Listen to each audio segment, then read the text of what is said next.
I was a lecturer at the University of Yangon since the early 1960s. Before that, I served about 3 years as a middle school teacher in my hometown of Tongduingyi. At the risk of being thought boastful, I must say that I was considered quite a good teacher at both posts. Actually, I had thought it was nothing much. One becomes known as a good teacher without too much effort or talent. However, what I encountered on my trip home in 1963 shook me. I arrived just as the schools reopened for the new semester, and I realized I had been way off the mark with my evaluation of good teaching. Let me explain. On that visit to Tongduingyi, I liked to spend my time at the Shui and Tong Pagoda. Here a little museum had been set up. I was one of the directors of the museum along with some of my best friends, so we liked to meet there in the evenings.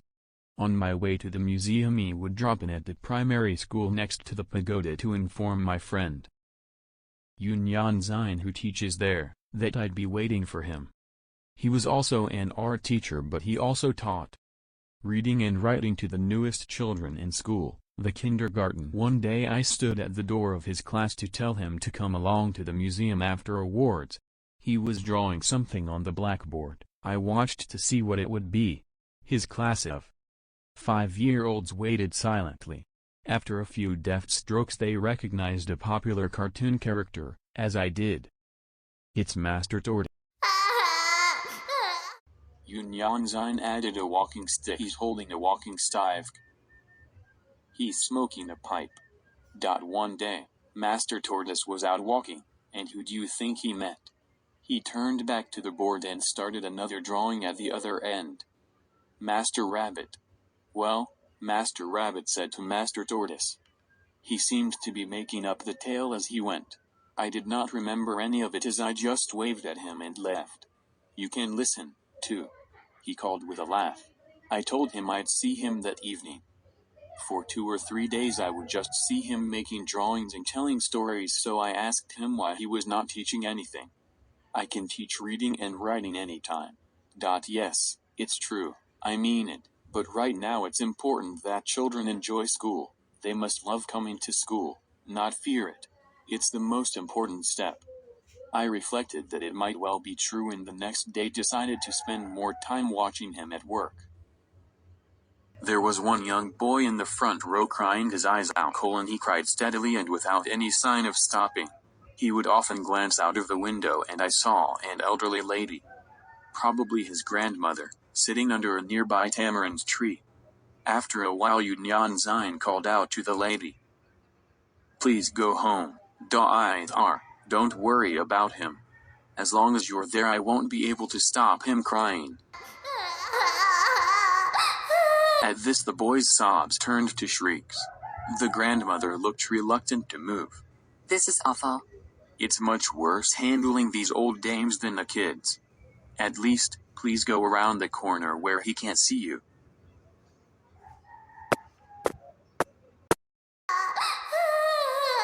Yunyan went on with his story. This went on for some minutes until Yunyan paused to look at the boy with a slight smile on his face.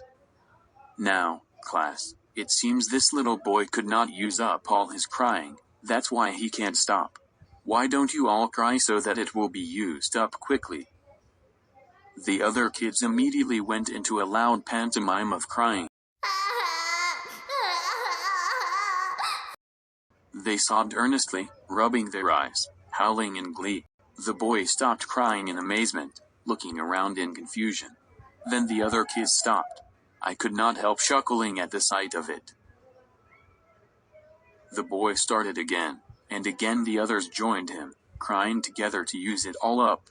There were no more tears from anyone, real or fake, after that. The next day I went early to his class. That kid looked as if he had been crying but was not at the moment. Their teacher looked happy and excited. He called to the class. Hey, today I'm going to give you some plums, you want them? Yay! Fingers up those who want plums. The little fingers flew up. The kid who liked to cry did not raise his hand but gaped up at his teacher. Would there really be plums? He seemed to be wondering. So was I. Yun turned to the board. He drew a circle, and put a stem at the top. Here's a plum. Who first? You're the youngest, here it comes. He pretended to pluck the fruit from the blackboard and threw it at a child, who pretended to catch it and ate it with a smack of his lips. The class roared in appreciation. Yay! Here's another. He drew the next one and threw it.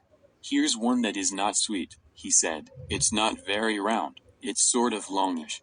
But anyway, see how sour it is. The kid he threw it to puckered up his lips. It's very sour. Me next. And this one is rotten. It must taste awful. He continued, drawing a wobbly circle. The kid he threw it to made the appropriate face. The class of 5-year-olds were having the time of their lives. The plum-picking session was a great success. The next day I learned that a new step was being taken. Today, I'm going to buy plums from you, 5 at a time, he announced. But only the sweet ones will get paid with a mark. I won't buy sour or rotten ones, so you won't get a mark. Now see how a sweet plum is made, here. He drew a very round circle clockwise on the blackboard. And a rotten plum is this, he said, drawing the circle anti-clockwise. The kids made motions in the air with their little hands when he showed them. Like this? No, like this. They chanted after him. I wondered how he would check on writing anti-clockwise, since he could not be watching all the kids at once. A little voice piped up. Teacher, he's drawing a rotten plum, like this. His little hand waving in the anti-clockwise move. His neighbor said, drawing in the air.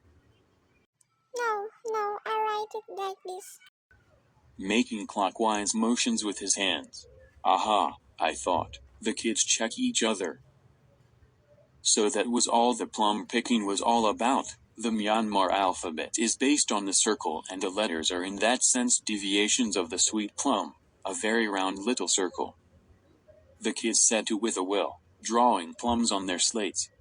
After writing 5 plums each, they brought their slates for inspection. Now this is sour, next time I won't buy it, he'd say. But this time, I will. And made a mark. The kid went away happy. The little crybaby came up shyly. Hey, you may cry a lot, but your plums sure are sweet, Yun told him. The boy scampered back to his place, very happy, and I noticed that he came up often and happily, to show more plums. The next day, a new lesson started. He asked each one to stand up, and to announce their names. Then he drew a ka, first letter of the alphabet, on the blackboard. Now, you all have names. Tell me your names, one by one. Now that's a pretty name. What a fine one. What nice names you all have. Listen. He's got a name, too. It's ka apostrophe. Don't forget now. You like to be called by your very own name, right? So does he. It went on like this all through the alphabet. After seeing my friend at work, I was truly shaken. Was I as good a teacher? Was I doing as much good for my students as he is?